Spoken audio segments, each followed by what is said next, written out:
Hello, my lovely friends. Welcome. Welcome. That was so weird. Welcome. There are no strings. The jazz hands. Anyways. Yeah. Hi. I am here with Cal of Retrieving. I almost said Retrieving Words. Of Retrieving Books.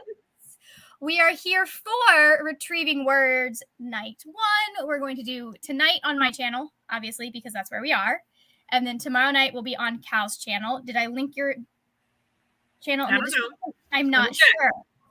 You did. I did. Oh, good for me. You're good.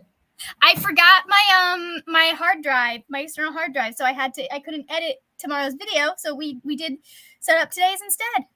Nice. I appreciate it. That's fine. I needed to do that anyways. It's good to have me linked while the video is going. Yes, it is very good to have you linked, especially since I tend to just forget. So, for those that might stumble upon this in the future, this is the only video that's left on my channel. Would you like to introduce yourself real quick? This is the only video that's left? I don't know. Who knows? Wow, this might we might say something so groundbreaking tonight that this video lives on when the rest of forever. YouTube is lost. Okay, I can get behind that. Okay, hello, I'm Cal. My channel is Retrieving Books. I talk about books and my golden retrievers. And I am just coming out of working on a really exciting challenge for the Avengers Reading Initiative, of which Margaret and I are co-hosts, and my brain is all jumbled thinking about the Falcon and the Winter Soldier. So that should be fun. I'm excited for you, what you guys are planning for that one. Yeah. I just realized I haven't taken any ibuprofen yet today, so give me just a second. Oh, no, it's in my bag. Okay. So what's happening tonight? Tonight.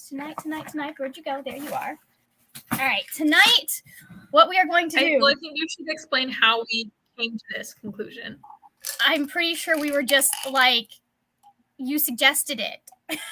Yeah. Okay. But like, why? Okay. So if you've been on a live show with us for like any point in the last 4 years at this point, almost. Oh, shit. Since 2018 was 4 years ago. Yeah. If you've been on a live show, you guys know that we just kind of go off on random tangents. We never stay on task. We never stay on topic. It's very difficult. I have ADHD. Cal has autism. We just can't not stay away from our special interests or connect our special interests. It's true. That's literally what it is. I don't even. My friends used to ask me if I could connect anything to Lord of the Rings when we were teenagers, and I was like, give me a subject and I can. Yeah,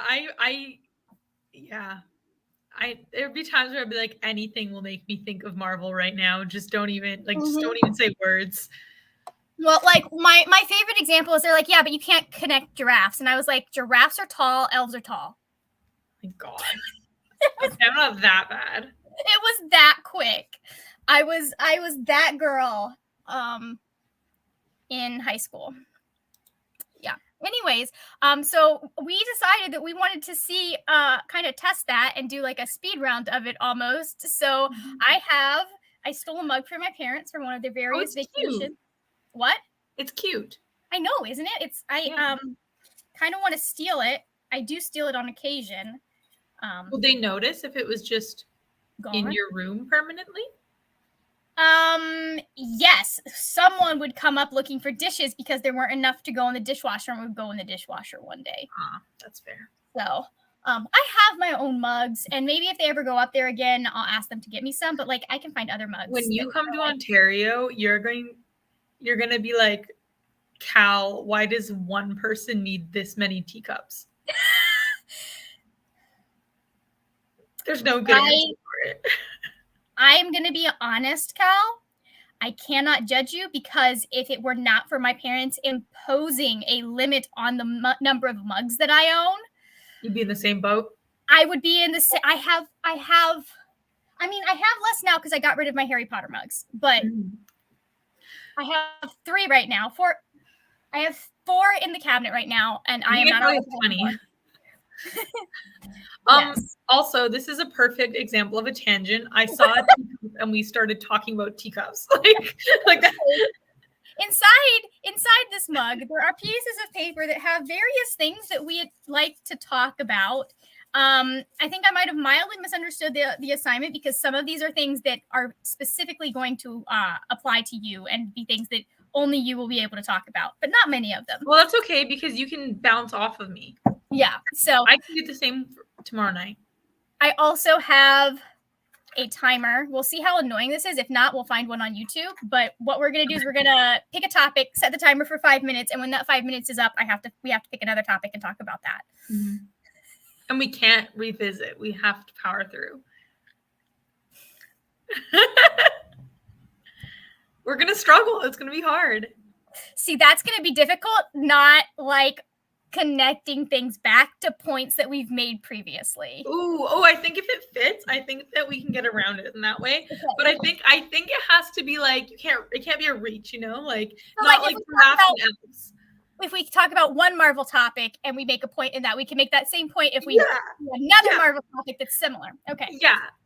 All but right. I don't think giraffes and elves, like I think that's like no. Like all right. Shall we pull up? Mm-hmm. I definitely destroyed a couple of Post-it notes. Okay, so it is best and worst books of the year so far. Ooh, okay. Ready? Okay. Yeah. Yep. Go.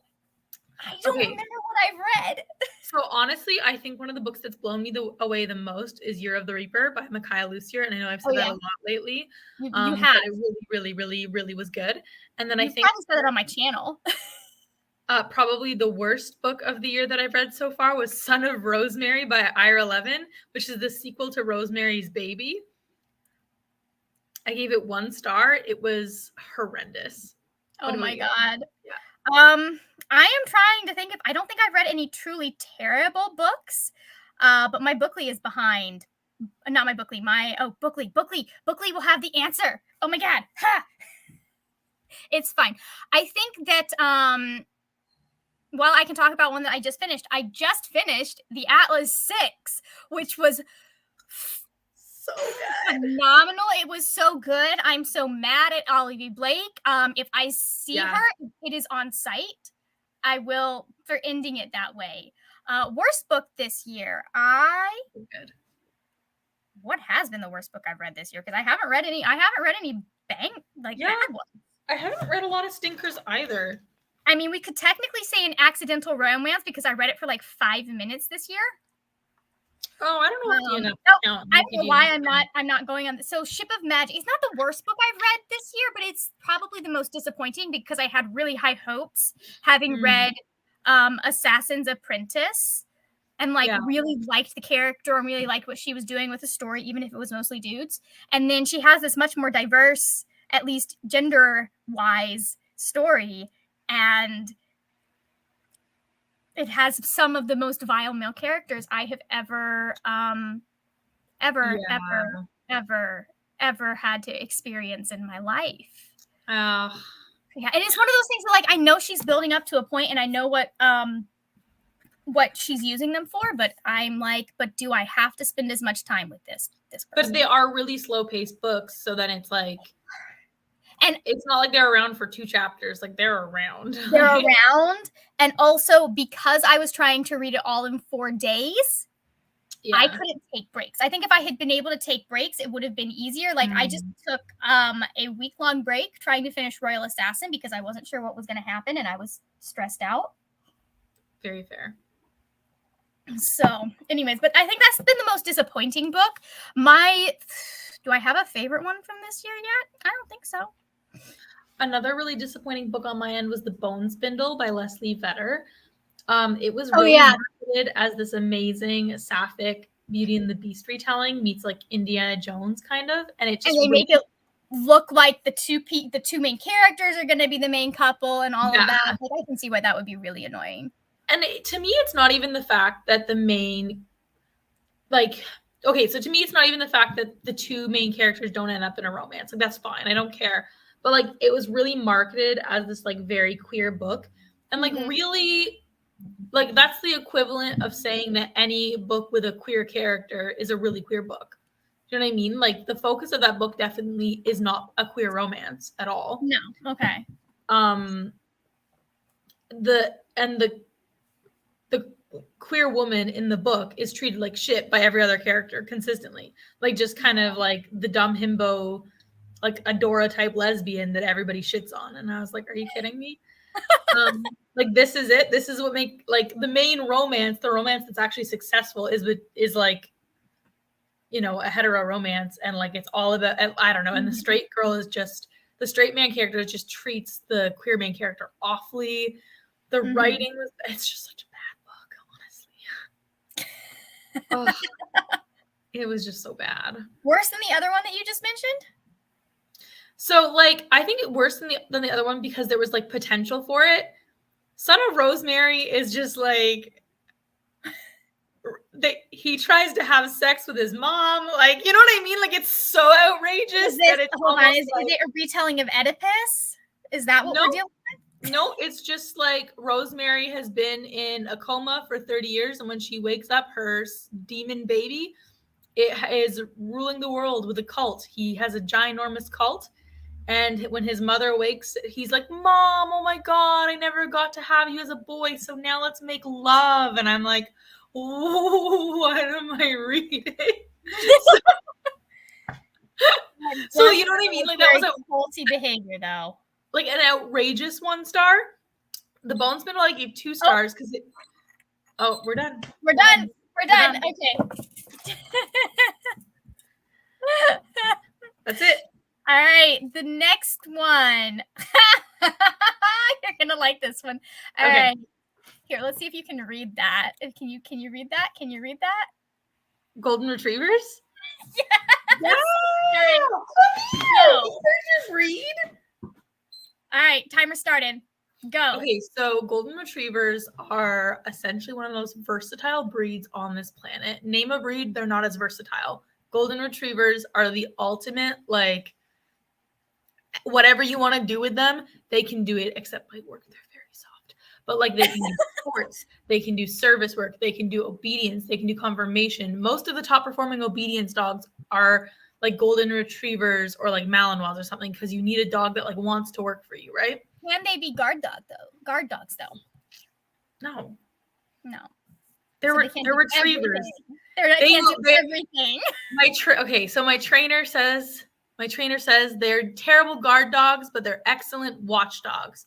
They will watch someone break into your house and they will watch them leave. I mean, honestly, my dog was supposed to be a guard dog, and we are 90% sure she would have just hidden under the bed. Most dogs will, right? People always get pissed, like, oh, my dog doesn't have like natural instinct. I'm like, you have to fucking train them. You don't just buy a dog and it becomes a guard dog. Honestly, I would rather my dog hid under the bed. Yeah, I don't want them getting hurt, something they're not trained to do. My shit, leave my dog alone. Right, yeah, exactly. So it's like you always see that like TikTok trend of like, oh, I'm gonna play like a gunshot or like a person right and see what the dog does, and the dog's like, what? I'm like, yeah, you have an adjusted, socialized dog that doesn't freak out when it hears a door open. Oh my God, how horrible. How surprising. Yeah, no, Golden Retrievers really like, they don't have any like civil drive is like the drive to like attack or bite another human. Like, they don't have any of that. It would take a lot to get my girls to actually hurt somebody. Like, they'd have to be very broken down and scared to do that. Where like other dogs, like, all right, bye, Dad, as you're getting mugged. I think they would. So I think Cassie would bark. I think Briar, when I get really anxious or upset, she like reacts, right? Because she's a service dog.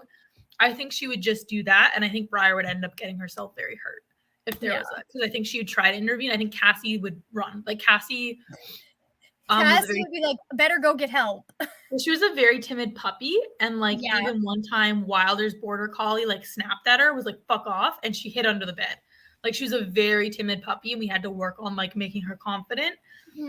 Briar would be like, Mom, what's going on? Are you okay, Mom? And then get like shot. Like that would be Cassie would survive but be traumatized, and Briar would not survive the encounter.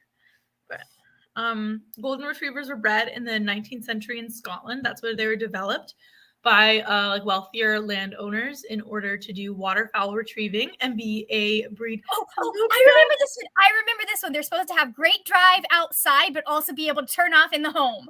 Yeah, exactly. I was like, paying attention when I edited the video.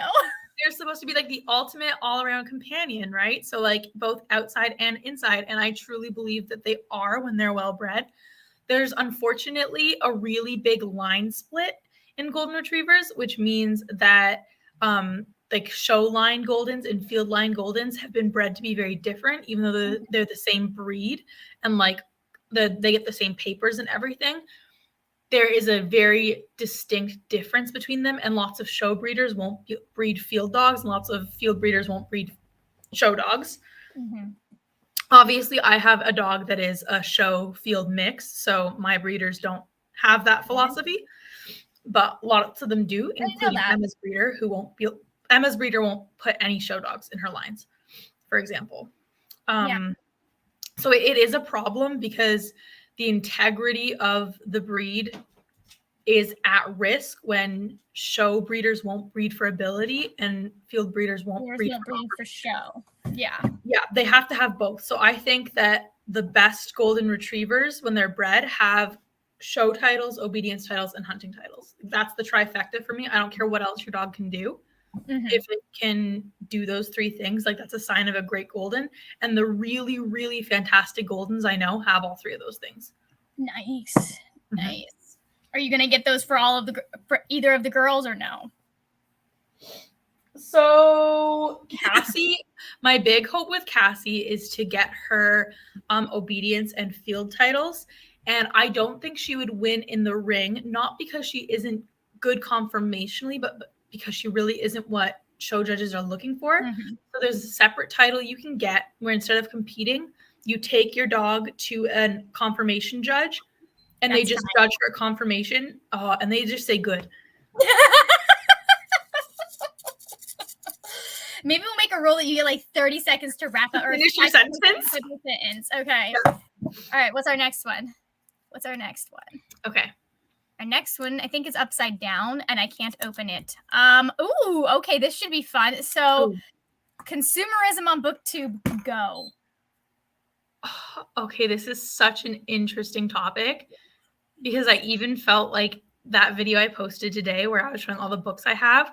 I felt like, oh my God, I'm so privileged. I have all these books. Like, what the fuck? I'm just collecting all these books. And then like you guys all commented and were like, that's how many books you have? I have 7 million books. And I was like, oh, I guess I don't have a lot of books. But then we were both like, oh God, if Cal thinks that's a lot, what is he gonna think I was thinking my 40 books was like a lot, but it is really because books are expensive. They are. And I mean, so many of the ones that I have up there, like the books that I have, this is stuff that I've been getting over several years. Yeah. So, like, you're dropping the whole paycheck. That like this is, I mean, I could drop a whole paycheck, but I haven't. Like, I get stuff from the thrift store. I get stuff secondhand when I can. Now, I do try and look for, like, I am slightly consumerist, and I do try and look for, hello, hi, by the way. We'll say hi to people in a minute. But, oh, Brianna has one.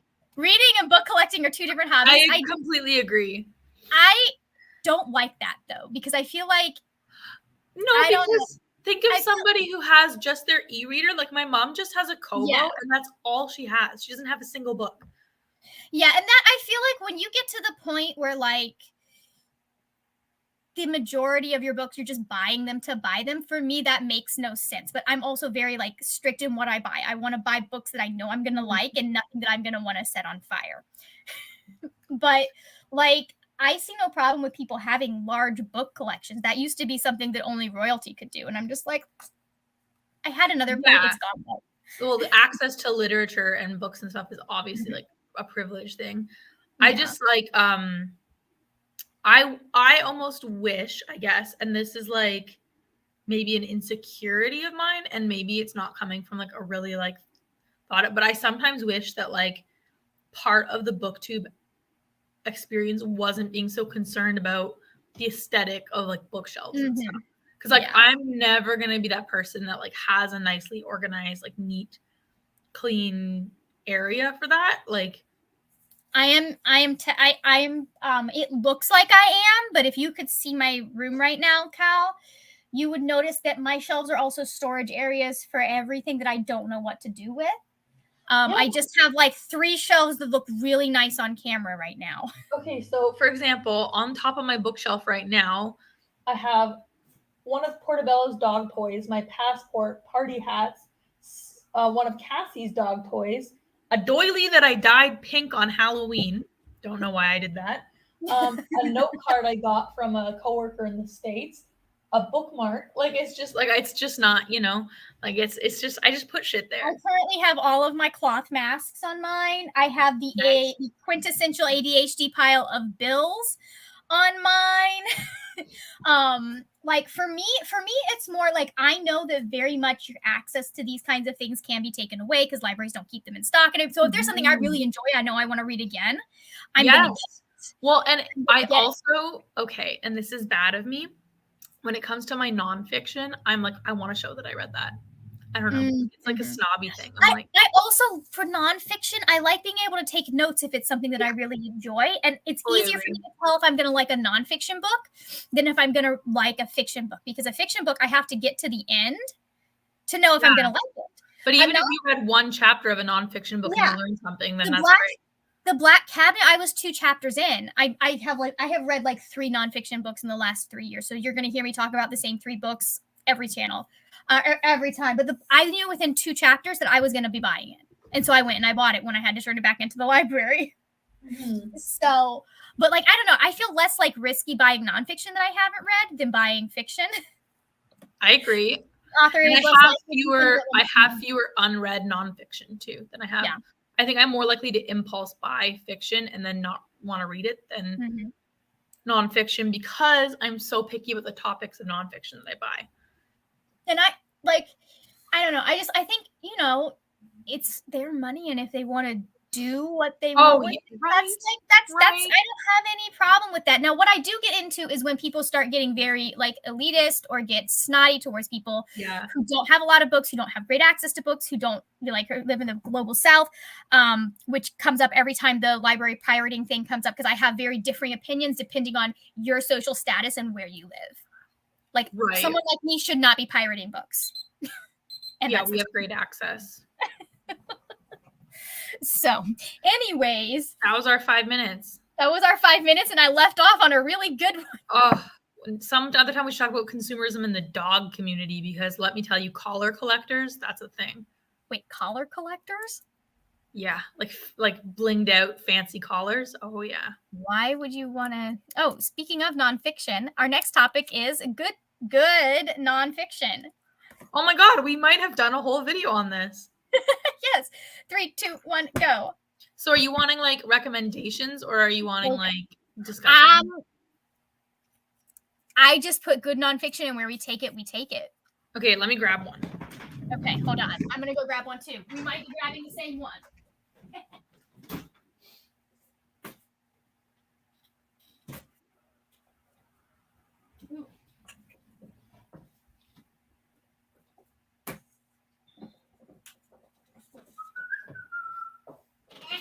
I grabbed 2.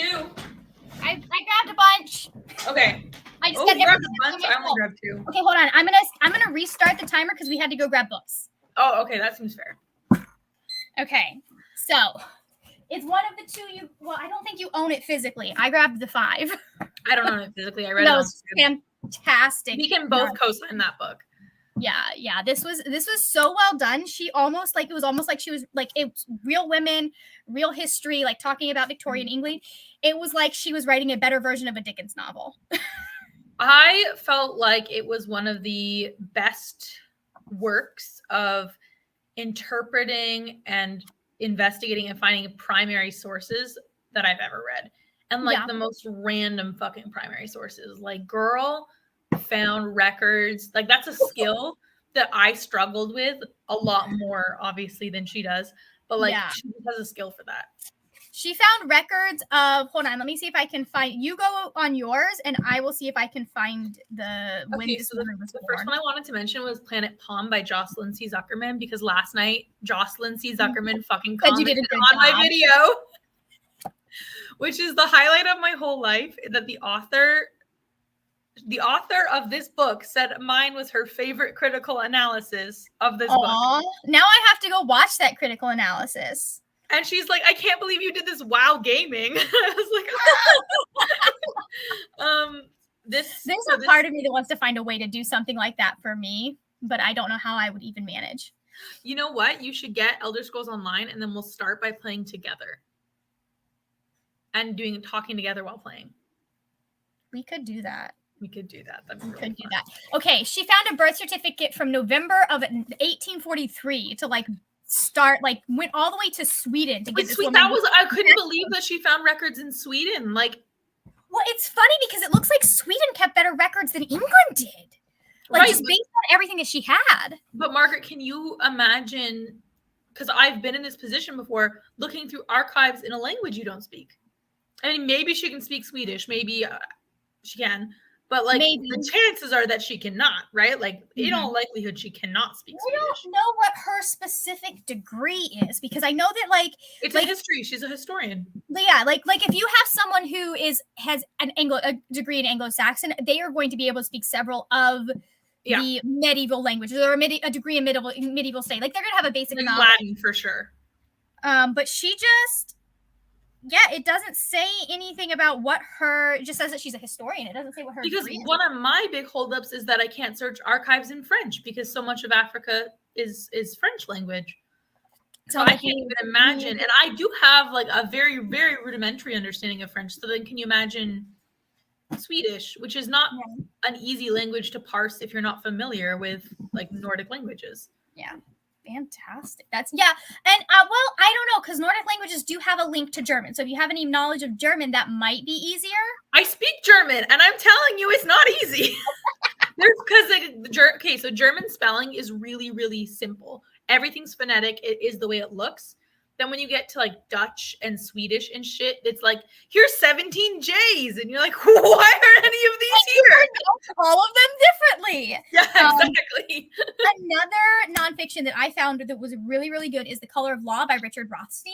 Yes, you were telling me about that one. He is specifically talking about de jure segregation, which is segregation with intent, how segregation was built into the laws in ways that were not Black people can only drink from this fountain and white people only drink from this fountain. It was school premeditated. It was even more premeditated stuff that is still there, but it wasn't so overt that you wouldn't people can go, we have to get rid of these laws. Homeowners associations are part of that.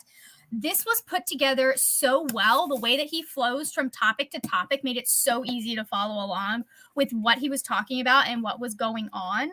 And he did a really good job of taking you, because he takes you through history, starting in, I believe, World War, just before World War II or around that time. Because one of the big things that he talks about is how when veterans were coming home, Black veterans were not able to get the same loans that white veterans were able to get.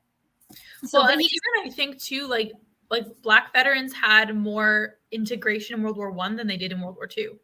Really? I didn't know that. I think so, yeah, based on what I've learned. I think in the States anyways, not in Canada. I know. I was just listening to something that was talking about, we were talking about white supremacists, and kind of yesterday was talking about kind of how fascism has built. Oh, we're done. And we're done. We're ending on fascism. We're ending on fascism. Okay, I was just going to say, anyways, go ahead. This was just my last book, Policing Black Lives, Robin Maynard, about state violence against Black people in Canada. It's really good. And Canada always pretends that we're not involved, but we are. Here it is. Okay, read it. Goodbye. Yep. Okay, our next one is most anticipated Marvel Cinematic Universe stuff. 3, 2, 1, go. That's easy. Captain America 4. Captain America 4, Loki Season 2, and Thor Love and Thunder. Yeah, oh my God, I'm so ready for that. I am excited. I am so excited. So Julie, Max, what we're doing is we're taking all the topics out of a jar that we usually would go on tangents about in other live shows, and we get 5 minutes to talk about them. Let's talk about them. Because we always go on tangents. So these are just like sectioned tangents. I am actually, because I just kind of go with the flow with the MCU for the most part, I'm just like, okay, whatever comes next, dude, let's go. That's fair. But I am really excited for Thor: Love and Thunder because I know this is going to be Natalie Portman's comeback to the Marvel Universe. I am ready for it because she is like the queen of the nerds. Well, and Taika Waititi is like one of my favorite creatives in Hollywood, like ever, probably. Mm-hmm. So, I love him. Yeah, everything he does is just wonderful. So I'm really excited for him to have another Thor movie because I think he showed how much he can do. Mm-hmm. And that one even had to be a setup for Endgame.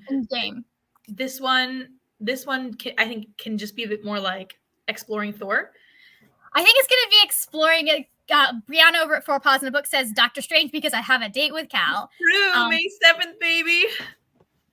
I think this one's going to also be about like exploring the aftermath of Endgame to an extent that I don't think we have seen with major superhero movies. And I am looking forward to that because I think that is the conversation that is missing from the movies in a meaningful way.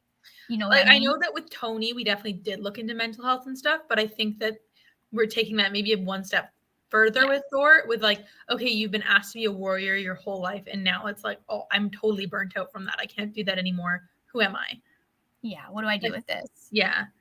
So I'm really excited to see how that goes. I think Taika Waititi has a really great talent for making things emotional and nuanced, but also really funny. Mm-hmm. So I think that. And then, you know what? Like, I'm iffy on the shows because Moon Knight isn't great. I've heard that She-Hulk is having problems in post-production. I've heard that, and I'm just like, I think they're maybe rushing the shows a bit. Like, so many of them are coming out so quickly. Interesting. I wonder if the fact that like, COVID happened made they had to take more time with some, because like, you know, WandaVision was so good and Falcon and the Winter Soldier was so good, and I wonder if they had to take more time. Because it was like 3 years of those in production. Yeah. And also I think like we didn't have to meet any new characters for those. I mean, we did. We met like Monica, but like the main characters of those shows were already. We already knew who she was and had her backstory already. The only really new characters are like Mobius in Loki and like Haley Steinfeld in Hawkeye, but like all those shows are grounded in characters we already really know. And so like Moon Knight having only 6 episodes to introduce a character with several alters and also tell a story and also have a romantic B plot is like, yo, not enough. You get 3 more episodes. This is moving really slow and you have 6 episodes. Wow. But you had to take one of those just to get it across to us that he's like dissociating. So like, yeah.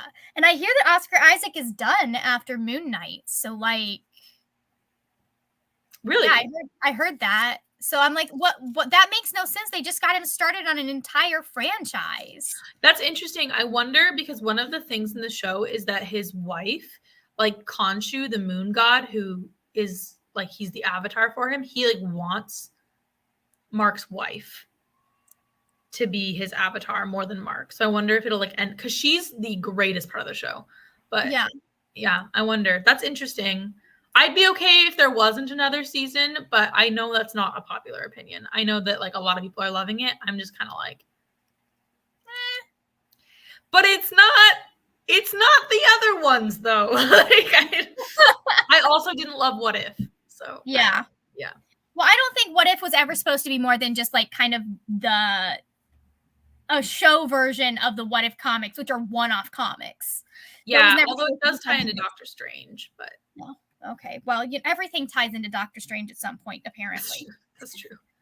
Yeah, I just think that like the feeling I got watching like Loki for the first time, or the absolute gut-wrenching nausea of watching Sam and Bucky argue, like that's not like, I'm just not getting that from the shows anymore. So time.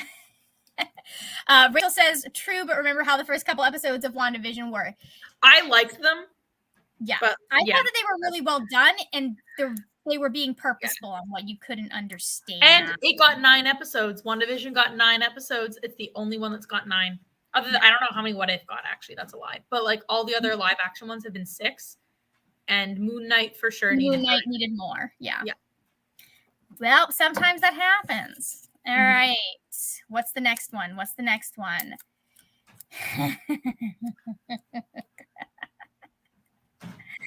Oh, that's true, Rachel. Yeah, they weren't like... They were pretty low on necessary info. Because, again, we knew the characters. Our next topic is the Batman. Batman. Oh, Batman! Okay. All right. Go. All right. I uploaded my Batfam tag today. It's coming out on the 26th. Nice. So I only have to wait a few more days to see what your answers were to all my questions were. Yeah. That is my favorite thumbnail that I have ever created, because I used for the background. Like, I was gonna do my room, and then I was like, what if I found like the bat signal? Like, so many different ways that I went through that. Like, I tried to create it with the Batfam instead, and then I was like, what if I just found a panel from the animated series? And so I found a panel from the animated series, which is my favorite show as a kid. Ah, yes, Rachel, welcome. Welcome to the club. It is such a good superhero movie. I watched a really interesting video about the Batman today. It's a few months old, or like not a few months old, but like a few weeks old, by Grayson's project, and where she compared just like different aspects of the Batman to the Nolan trilogy. Yeah. Like, oh, who had the better Alfred and who had the better like Batman costume, just like stuff like that. It was really interesting, actually, like going through it piece by piece. Like, I'm actually okay. So Michael Caine is fantastic as Alfred. That's what the conclusion that she came to too. It wasn't that there's anything wrong with Andy Serkis. It's just that here's the thing, though. Like, so Alfred Caine is the older, more polished Alfred. Yeah, Andy Serkis is younger. Like, they're all younger. In Gotham, we get a very, like, we really get Alfred's special forces background in that character. And he might actually be my favorite Alfred, the one that's in Gotham. I really did like how they kind of melded those for Andy Serkis. I think comics Alfred is my favorite now that I've read some of the comics. He just makes me cry. I'm like, Comics Alfred is so just like dry and snarky and will cut you down, but will also make you a sandwich afterwards, because Master Bruce, you need to eat to keep your strength up. No, it was like when Dick came home for the first time, and Alfred's like having this flashback to little orphan Bruce, and he's like, I can do better with this one. And I'm like, oh, you're a man. At some point in Alfred's life, he obviously made a decision not to have children, and that didn't go right for him. He made a decision not to have children, and then ended up with like a posse of kids. Of orphan boys. Like, fuck. Like, that is... Actually, no, he does have kids. Alfred in the comics has a daughter. Does he? Her name is Julia. Oh, okay. So. Jesus, not Dad of the Year then. Like, sorry, Julia, I have to spend another of your birthdays with Bruce. He's just... I think that they were estranged at some point, and I don't know how much of it had to do with him working for the Waynes and being in the United States, and how much of it had to do with him being a war veteran. Oh, and gotcha. Not handling that well, because I know that can really like do a number on families. So, yeah. I didn't hate Jeremy Irons, I'm not going to lie, but I know that is a very unpopular opinion, liking the Snyder versions of any character. I didn't hate him, but I also didn't feel like he was kind of bland, but... I was going to say, he didn't really bring anything. I like Jeremy Irons as an actor. Me too. I don't know that I, like... I completely forgot that he was... I just was like, when was he... Yeah. When was he Iron Man? When was he Alfred? Like, Andy Serkis brings something completely different than Michael Caine, and Michael Caine obviously is like such a perfect version of it. Michael Caine is just like good at whatever he does. Yeah. And so I think that like Jeremy Irons really didn't like... I don't think he had really a chance, honestly. Yeah, because there wasn't Like, really much for him. You don't have to do much to be able to, like, take the piss out of Bruce Wayne. He is very easy to take the piss out of.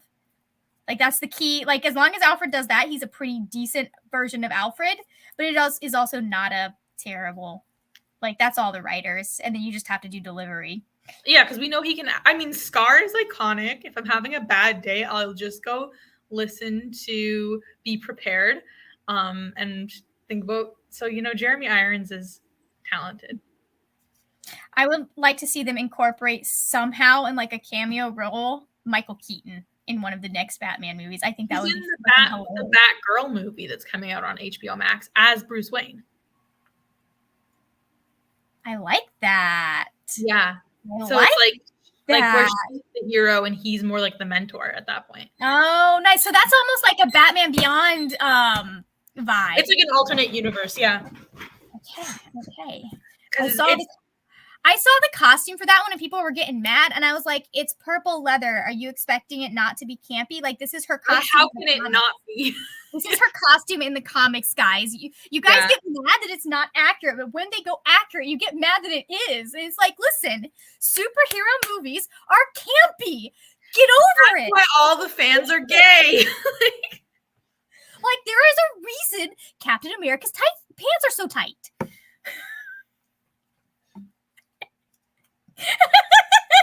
There is.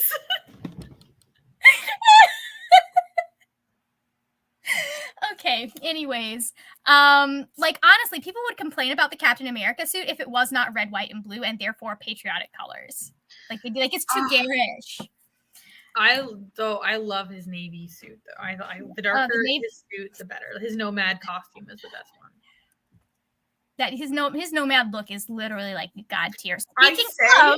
And then Sam's costume is the brightest Captain America costume of them all, and I'm like, whoo! Like, so it's Anthony Mackie. You could put that man in a burlap sack and he'd look good. Put him in a fuchsia Captain America costume. Speaking of Captain America and Steve, biggest MCU mistakes. Oh, Chris Pratt. I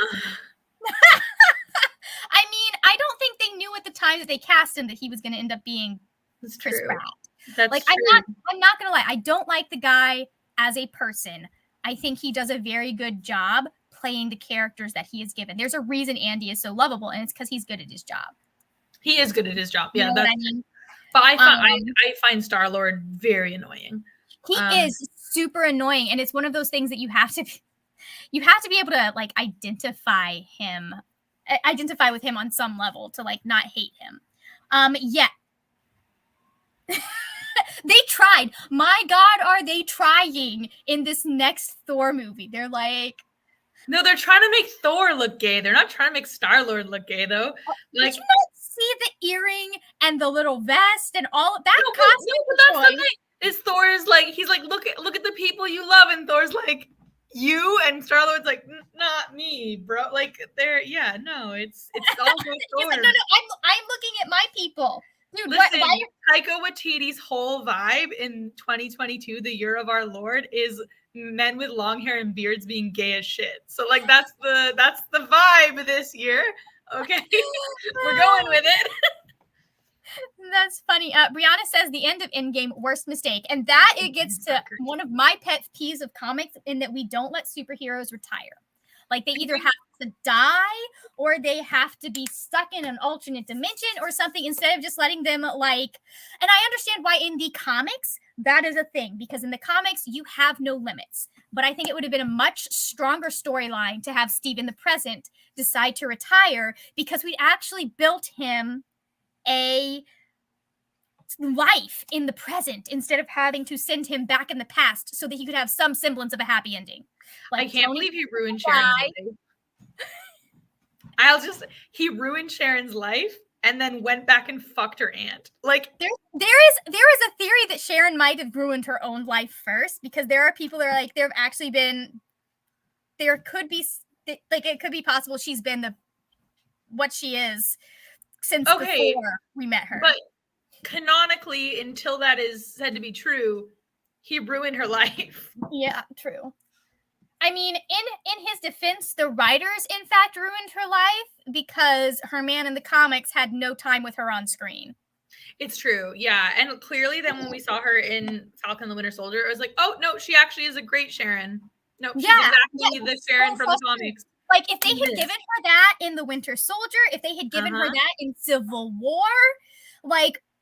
Oh, they couldn't have done a worse job with Civil War if they tried. Honestly, like, if I'm being completely honest with you, I would have rather Bucky have not been in that movie at all and it be just like the comic, like a similar plot to the comic, and an actual conflict between Steve and Tony. Like, actually between an ideological conflict, not a like, who do you love more, Steve? If it had actually been that. I mean, that's so hard though, because the ideological thing had such wide-reaching stuff. Like, you couldn't have, because it was so centered in the mutants, I don't think you would have been able to do the same Civil War plot. But it could still be about like superheroes and damage to property and stuff. But at the end of the day, that all got overridden with the Zemo being pulling all the strings. Like, Tony, you're a freaking billionaire. You would do more good, like, giving money away than you would signing those freaking accords. I'm sorry. Like, the real thing that you can do to make amends would be to give away money to the people whose lives have been wrecked, even if you weren't the one trying to wreck their lives, even if their lives were, it was a side thing that happened because Ultron happened. I mean, not that Ultron's a bad example because that is Tony's fault, but because aliens invaded New York. The only character that they did justice in Civil War, like the only character that wasn't a mistake in Civil War, was T'Challa. Yeah. They gave him a beautiful arc. Everyone else, it was like jokes. Like Vision, what a joke Vision's role in Civil War. What a fucking joke. Like Wanda's role, a joke. Mm-hmm. See, that's the thing, because they could have done such a better job of, like, if they had centered it around Wanda and the question of whether or not, like, she has all of this power, but she also doesn't know how to control it yet. And what is the ethical way to deal with that when you have a living human being who is so powerful? It would have been a way better lead into WandaVision with what she ends up doing. No, and it would have been a way better conflict because both Tony and Steve think they are doing the right thing for her. Yeah, but instead, like, again, Bucky is not even in the main Civil War comics. He's in like little side series that are like, okay, yeah. Anyways, side series that are like, you can finish the sentence. He's in like little like side, like what was happening to Bucky during Civil War, but he's not part of the main story arc. He was never the villain. He was never the red herring. Like, whatever. Like fuck. Okay, justice for Bucky Barnes. His arm should not have been blown off. Cal was traumatized by that one. I was. Okay. I cried myself to sleep that night. Okay. Oh, okay. So this one is educating oneself.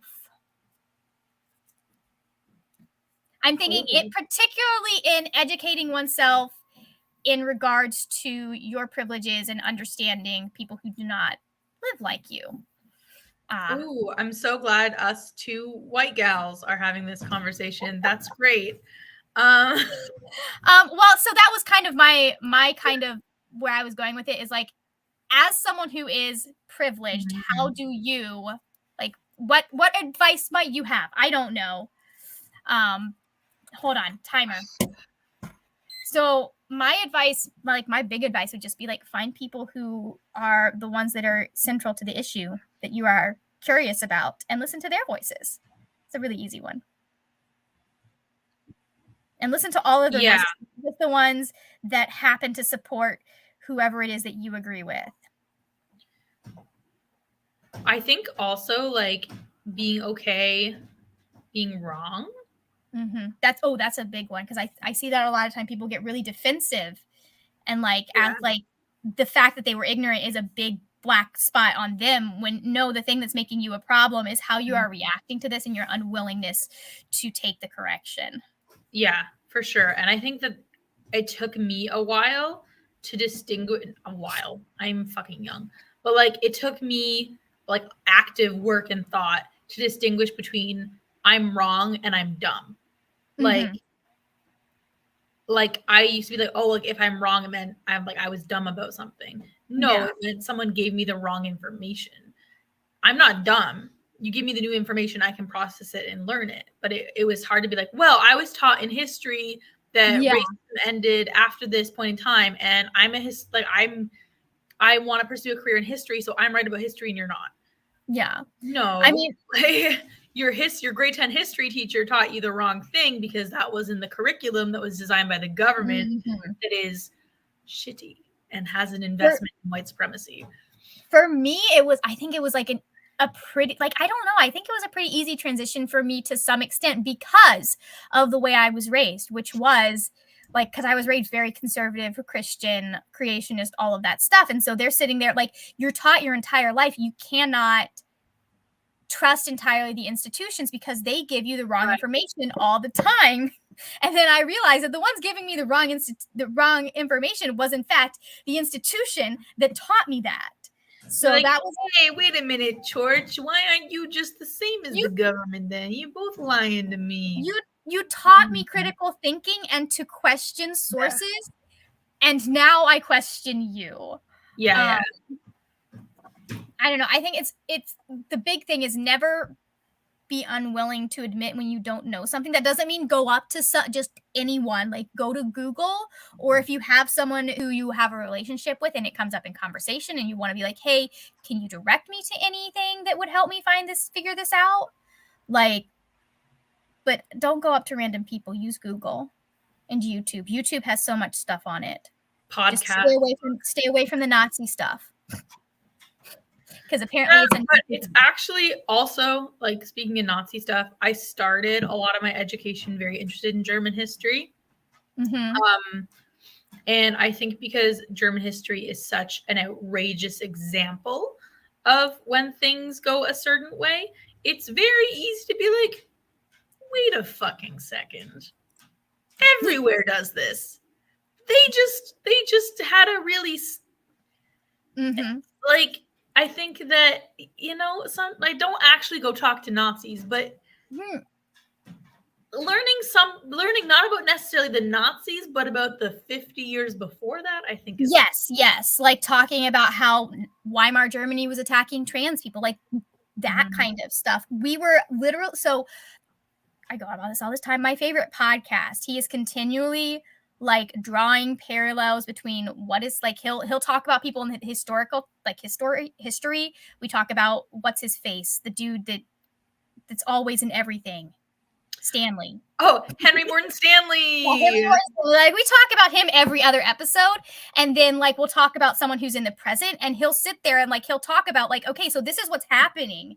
This is what like people are, and he'll like make comparison not just to Nazi Germany, but to other places that fascism was rising in that same area. Because like he's talked about American fascism, he's talked about British fascism, and like he just did I just listened to a 7-part series on fascism and how it rose and how it functions and how it is adjusted to be something that's usable, like how it's used today versus how it was used in the past, and like all this stuff. And it's all about education so that you can recognize it. I guess my other big thing too, thinking about it now, is to think about every value you have, like every belief that you have, like this is bad, this is good, whatever. Like think about why you have that, where that comes from, like who taught it to you, and what does it actually serve? Yeah. Oh, time. All right. How many more of these do we want to do? We're almost at an hour, and I've got a few. Let's do it. Let's do another couple. Let's do a couple. Okay. All right. I'm getting 2 and I can't get it. Okay. What's this one going to be? Favorite authors. Okay, obviously mine is Rick Riordan. I struggle with this question a lot. Okay.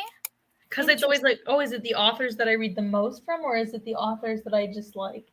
I think it can be both. Like I have authors that I haven't read a lot from, but I like stuff that they talk about on Twitter. Like Mickey Kendall, I haven't read any of her books yet. I'm supposed to be reading one of them, but like she has a fantastic Twitter feed and I really like her as a person. Like I know I'm going to like her stuff because of what I've seen her talk about. Yeah, you know? That makes sense. I struggled because for a long time my answer was Chimamanda Ngozi Adichie. And then she came out with some really problematic stances that I disagree with. And that's hard because I still think she's one of the most gifted authors I've ever read. Yeah, and that like people Yeah. can. It's so interesting because people can be so wrong about some things, but also so right about other stuff. Like they can do groundbreaking stuff in Right. one field, but be completely blind to another. Like one. her takes on like colonialism and violence against, I'll say cis women, because her takes about trans women are particularly what's wrong. But like all that stuff, brilliant. Then her takes on trans women, it's like, oh, that's so wrong. Like, oh fuck.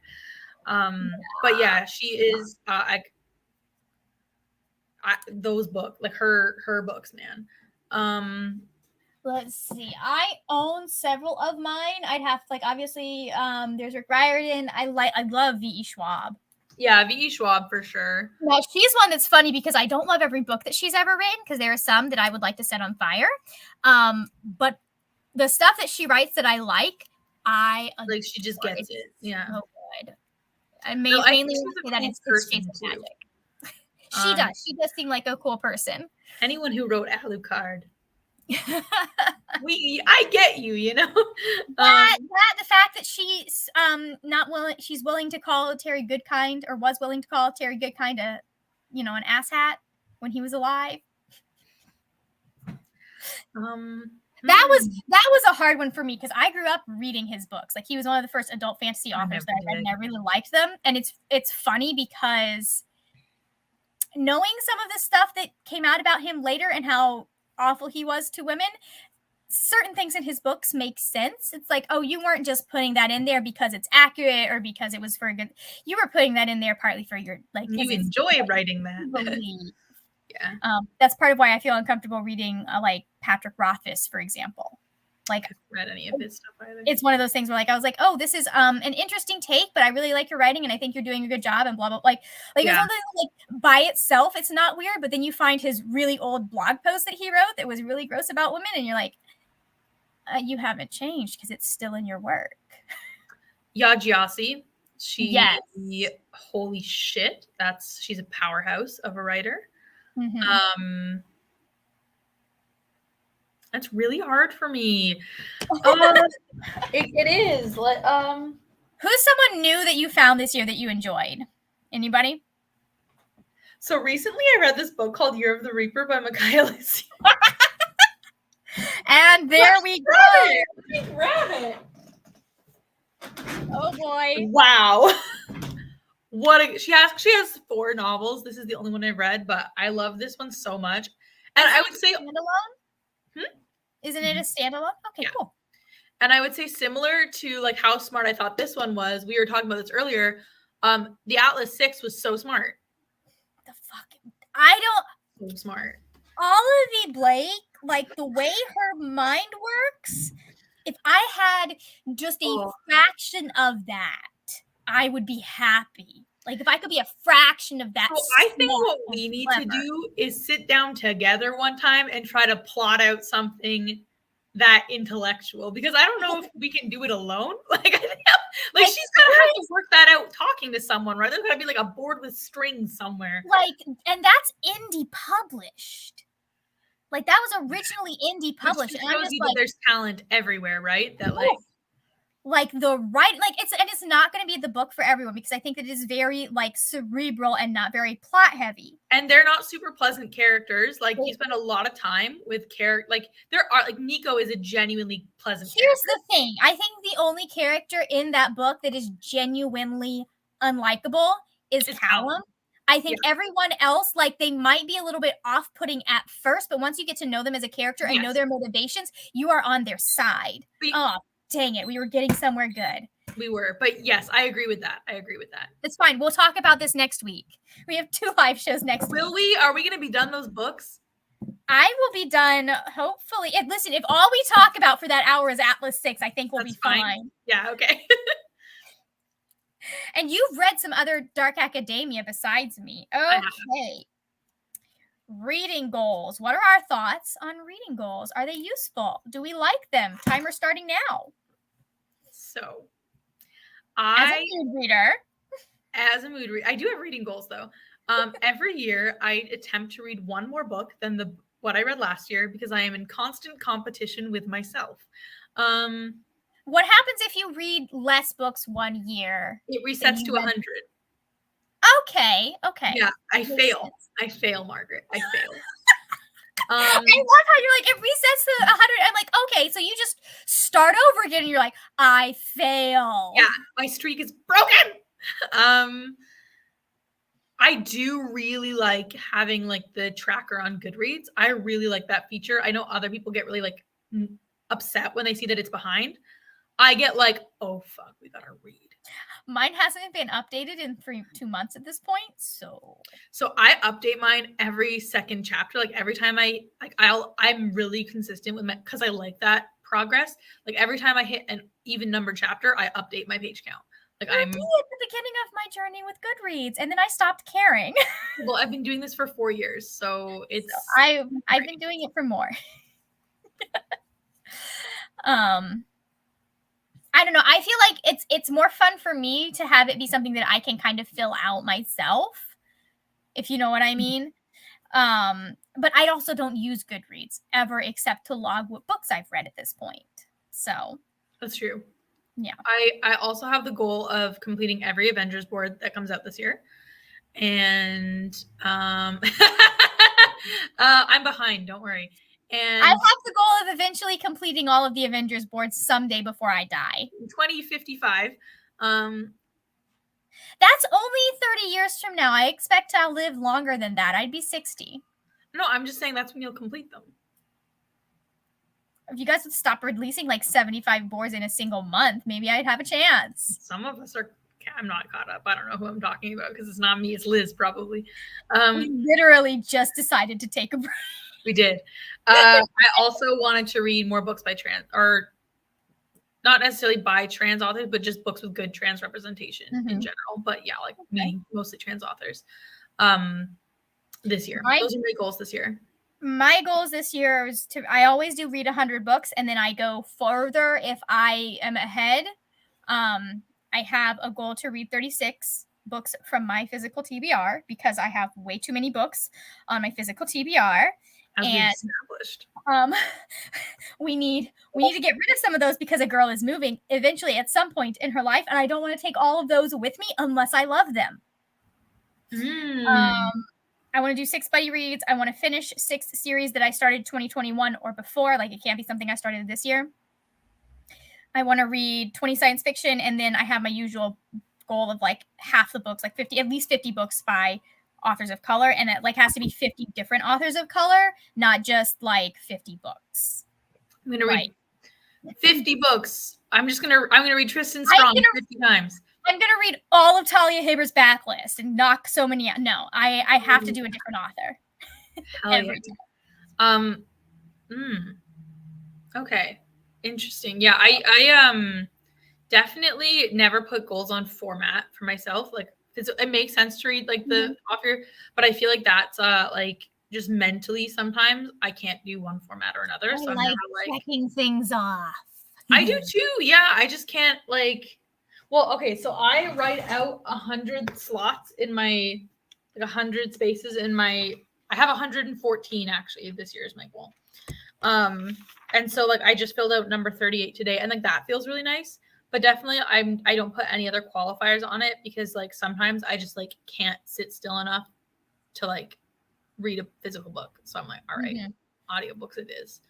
And sometimes the sound of audiobooks makes me very uncomfortable. So physical books it is. But yeah. But I should probably make some kind of goal surrounding my physical TBR because it's getting out of hand. Well, it's getting out of hand for me. Just so funny to. Okay, listen.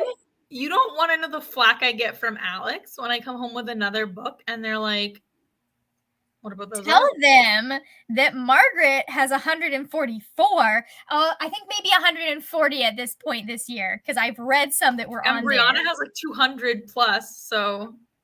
Yeah. Okay, hold on. Let me see if I can find how many were on my physical TBR that I've read this year. Let's see. 1, 2, 3. Oh, 3. Okay.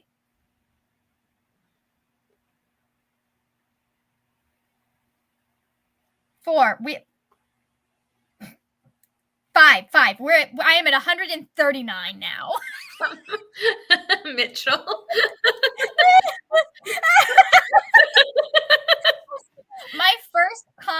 on Cal's video. No, my second comment on Cal's video was, if I were Mitchell, I would be offended right now. Yeah.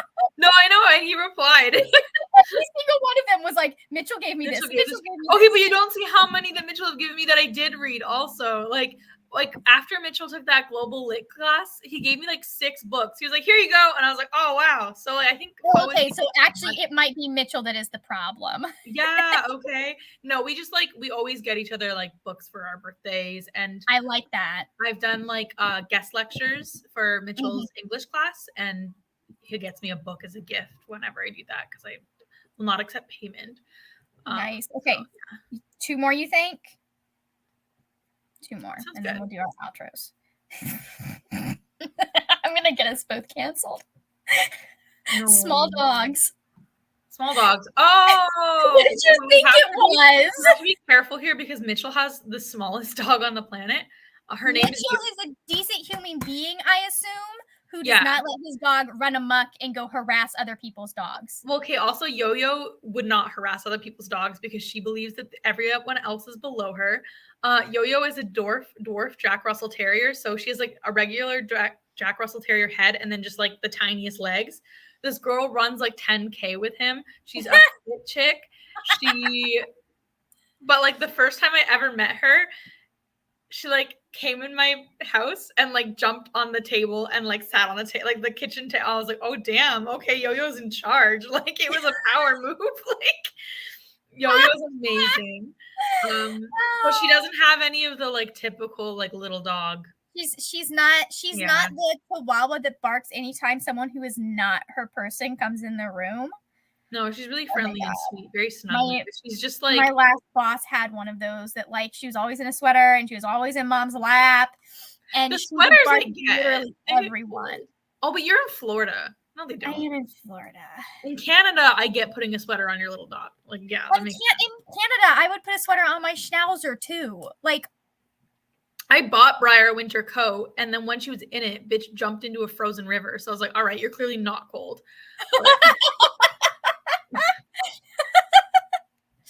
Yeah. I think I cut out most of our rant about small dog owners.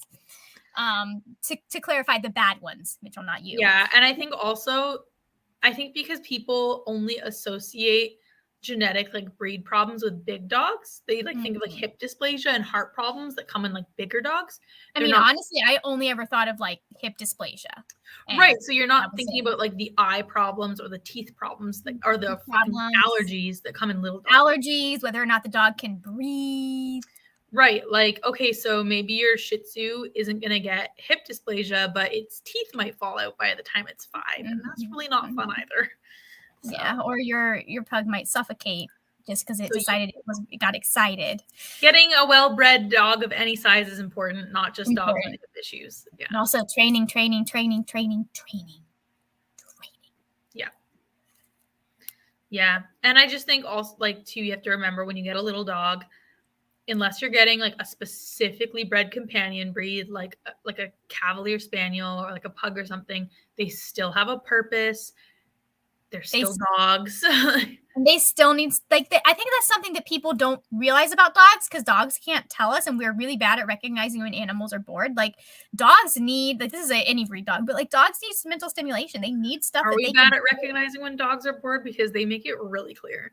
Cassie will come up, put her head on my lap, and be like, like, no, I'm pretty sure mine tell me how they feel. So, like, well, we get really good at like ignoring, at least when our dogs are bored. Like, because it's easy to be like, no, I can't right now. Leave them at home all day, that kind of thing. Which, like, you know, if you're gonna leave, like, there are dogs have been fine with their people leaving them at home for 8 hours while they work for forever. You have to make sure that when you come home, you're putting in the effort. And do you have the time to put in the effort and all of that? I don't put any effort into you guys. Don't get an energetic breed if you don't want to be doing energetic things, because they don't slow down. They do not. They get old and they get sick and they still don't freaking slow down. Okay, but but to that, you can get any kind of breed at any energy level, and if you teach it to have a good off switch and you teach it to settle, that bitch better settle. people hype up their dogs. They think that their dog will get like really restless and bored, and they'll give it like a 3-hour walk every day. So the dog learns to think that I can only calm down after a long walk. Nope, you have to teach your dog to calm down. I don't care. I don't care if I wake up first thing in the morning, my dog's excited and I need it to lie down on the place and be good while I do something. I don't give a shit how energetic you are. You will lie there until I am ready for you. I do not care. Like you can't also just coddle the hyperness by exercise and like toys and stuff. You also have to set boundaries of like, right now we're not fucking around. Right now we are cooking and you don't get to be in the kitchen. Exactly. Like, I don't care if you're bored while I'm like, you have to go sit there. I don't care. Yeah. No, Susie, the more I was thinking, like, Susie bounced back after literally, we had to have her drugged up before she stopped bouncing back. Like, you take her on a 30-minute walk and she'd be like, okay, cool, I'm dead for like 20 minutes. And then she was like, hey, so I have energy again.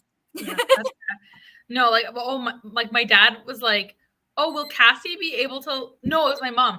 When I went from retrieving to the farm, and my mom was like, will Cassie and Briar be able to go on a walk at the farm after retrieving? I'm like, oh yeah. Oh, for sure. Like, they'll have an hour and a half to sleep. They will not notice that they went to retrieving at all. Like, that's funny. All right, that's time. And then for our final one, we can veto this one if you don't think it's a good enough one to go out on. Okay, it is problematic authors. Oh, what a way to leave it. Okay. No, let's do it. Let's do it. Okay, so I have this in quotes on the paper because I feel like I have feelings, and this is not in I learned this from Black reviewers, but the term problematic is not helpful. Like, people will say, oh my God, this author is so problematic. Well, what did I think you have to label what the problem exactly. Is. What did they do? Were they racist? Were they homophobic? Right, because I wouldn't just call J.K. Rowling problematic. I'd be like, she's a transphobic piece of shit. She is actively encouraging violence against trans people. Yeah, like, she's destructive and vile. So I feel like I want to like get that out there at the beginning. Like, I think that the term problematic, while it is good as like a general umbrella term when you were talking about how you deal with these things in your own like reading life, it's better to be able to say, hey, I don't read this author because they have done XYZ, or I think in their books or online. You can even say, like, if you were like, or I'm just going to keep using JK because she's the easiest bitch to talk about. But if you were like, hey, like, I'm interested in reading Harry Potter, I'd be like, oh, well, did you know she's a little problematic? She does XYZ. Mm-hmm. But like, just saying she's problematic and leaving it at that, like, no, you need to label that it's like, yeah, you need to tell people what's wrong. Why is what she didn't say like an unkind thing to a reviewer one time. Okay. And there's a huge difference between saying an unkind thing to a reviewer one time or occasionally being mad about how someone reviews stuff and then going on a rampage because someone 4.5 starred your book or tracking them down at their home and stalking them. Like that. Right. So if we use the word problematic for like all those instances, it's really equating like like not an innocent necessarily, but like an honest mistake with the repetitive like harassing or like harmful behavior. Like, there is a difference between Jay Kristoff continually refusing to address certain things that he's done, appropriation, and continuing to appropriate culture and yada, yada, yada. And Rick Riordan, who did a problematic thing in one of his books, learned about that, said, oh, he was working off of bad information. He said people didn't take baths during Ramadan in one of his books, in one of the Magnus Chase books, and he got corrected, and he said, I am so sorry. I can't change the ones that are printed, but the ebook is getting changed, and any further printings are going to be changed from here on out. And he made an announcement so there's a completely big difference between him saying that and like having a bad moment. Problematic.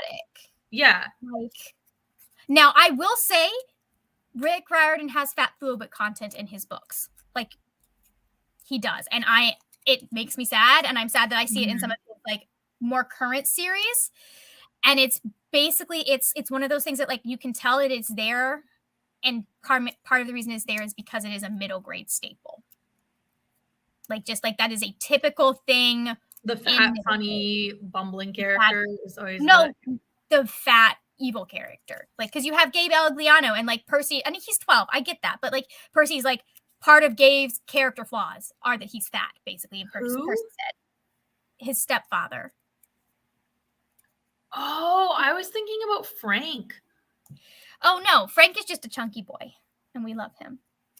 I always found him really annoying. I'm gonna be honest with you. A lot of people that I like annoying, to be frank. Yeah, probably. Like, I'm pretty sure in those later books, I was there for like Leo and Nico, and like that was it. Like, I am primarily there for Percy and Annabeth, and everyone else is just like icing on the cake. So, but I don't know. I think like people get.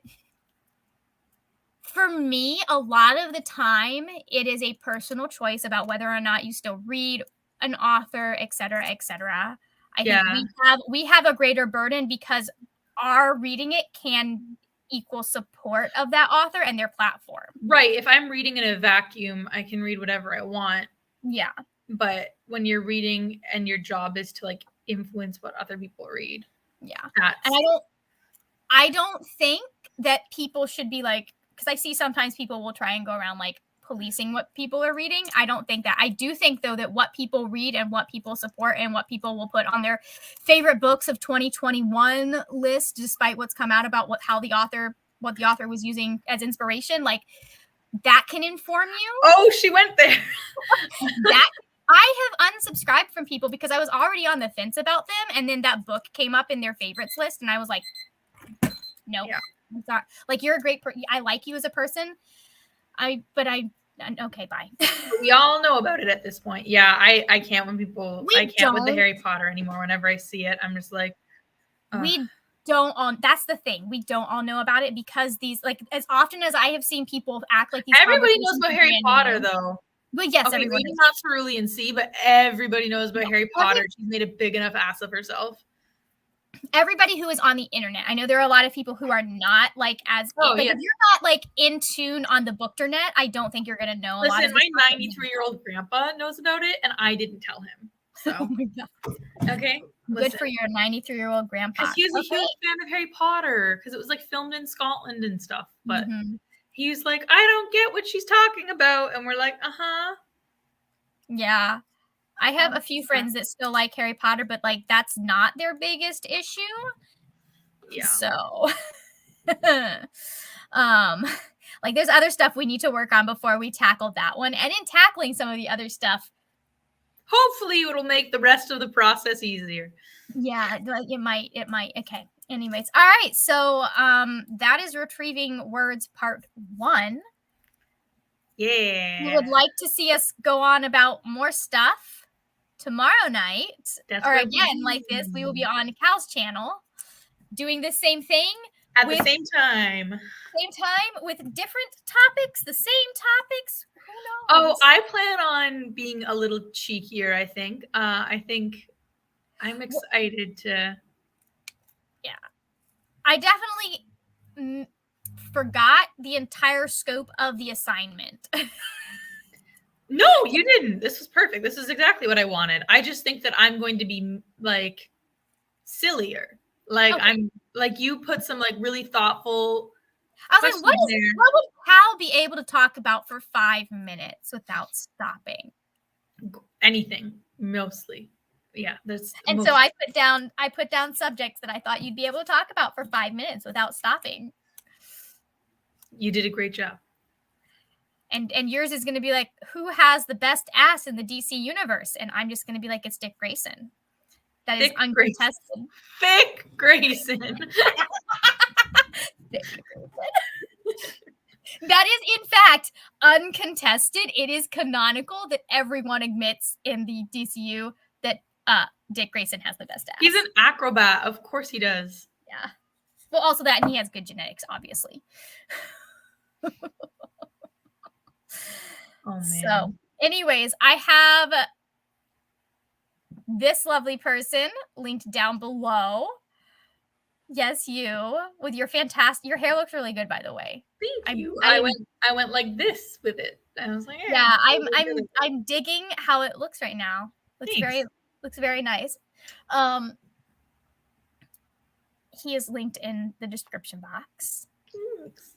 His channel. Apparently, there's a video coming out based on my tag that I did a couple days ago. If books were Bat Fam, so if you like Batman or you like superheroes, I have 2 different tags that you could do where you just recommend books based on questions I came up with About different superheroes, and I'm very proud with the questions the prompts I came up with for the Bat Fam tag. I think I really knocked that one out of the park. It was good. I definitely went oof at the Jason Todd one though. I think I left it in the edit. I was like, "Fucking hell, Margaret, that's cruel." Listen, Jason is never going to be able to live down the fact that in the 80s, people paid 89 cents a call so that they could say, "Please kill him off." I think he is a much stronger character as Red Hood than any of them honestly were as Robin, except maybe Damian, but that's because Damian is Damian. So, well, it's kind of the same with Bucky, right? Obviously he's way better as Winter Soldier than he was as Captain America's sidekick. Right? Yeah, because he's his own person at that point. And unfortunately, trauma is interesting compared to just being a Boy Scout. So yeah, well, Jason was not a Boy Scout. Jason probably has the most traumatic. Nope, Damian exists, but he has the second most traumatic background. Dick's is pretty fucking awful too. What the heck is that? That's right. Dick's parents are dead. I forget that they fell to their deaths. They would have been splattered all over the circus floor. Okay, he's so well adjusted. Okay, yeah, no. If we were going on in trauma, it's probably Dick, Damian.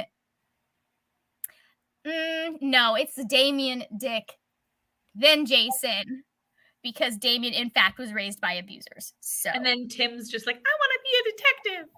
Tim's I want to be a detective, and then ends up getting his dad killed. Oops. So, yeah, that is an extremely haunting Batman panel. Just Bruce finding him in the exact same situation that Bruce was in as a child. It happens a lot to Bruce, doesn't it? It does. It's called mirroring. Anyways, if you would like to check that tag out, you can. I have other videos that I have put up tomorrow. In theory, I'm putting up my Vaultathon vlog. And then I have a review for a book that I read going up on Friday. Mm-hmm. And what do you have? So, as you said already, Margaret, tomorrow I will be doing part 2 of this little adventure. And then today I had a video that's got some traction. I'm enjoying that. It's got some comments. People feel certain ways about it. I organized my physical TBR, and that was really fun because those books have just been piling up in different stacks around my house, and I finally counted them and inventoried them. So yeah, I'm sure Alex will be much happier now that they are no longer in stacks around the house and actually on the bookshelf. Yeah, for sure. They used to be beside the bed and stuff. Not in a while, but yeah, they were there'd just be a stack of books on the computer desk, and Alex would be "Can we put these on the shelf?" And I'd be like, "No, there's a reason they're here." And then they'd be there for 6 more months. So yeah. Well, now that they're on the shelf, maybe if you keep them on the shelf, Alex will feel less annoyed when you bring ones into the house. That might. Very true. See how that works. It's going to be great when I come back from Utah with a third suitcase. I don't plan on buying that many in Utah, but I know, but I'm just excited because it's I've never been to a Barnes and Noble since I was 10. Wow. Yeah. So I've never been to a Books A Million or anything like that. I don't know that we'll have to see if there's a Books A Million in Utah, because I like they're a little bit more chaotic than Barnes and Noble, so it gets a little overwhelming for me sometimes. Yeah. But they got good prices, and their discount section is so much better. See, I'm excited. Of course, it is Utah, so they probably don't have much gay shit, just so you are aware. That's a good point. We'll have to go to Barnes and Noble for that. I think we should maybe check out some of the indie ones too, if we can find them. For sure. for sure. Anyways, but there will be a vlog for that on both our channels eventually. Yeah. So okay, I think that's everything. Is that everything? Wow. Yep. Dye it green and call yourself the Joker. Okay. Thank you so much to everyone for joining me. This was fun. Hopefully you guys had fun. If there's anything, if you'd like to see another one of these, let us know. There will be another one tomorrow. Yeah. You know, we could always make this a habit, something that happens on a regular basis. Habit. People submit topics. That'd be fun. That would be funny if we got people to start submitting topics. Mm-hmm. That could be interesting. The only reason I didn't ask was because I didn't want to give it away. So, anyways, thank y'all for watching, and comment down below if you feel like it. If you don't feel like commenting, just leave me an emoji. Leave me the little clock emoji since we did a timer. So, okay. I'm like, what the fuck? Okay, we have 5 minutes. We have 5 minutes. Yeah, no, I get it now. I get it. Anyways, yeah, that is it. Thank you so much for watching, and I will see you later when we will talk about more wordy, nerdy things.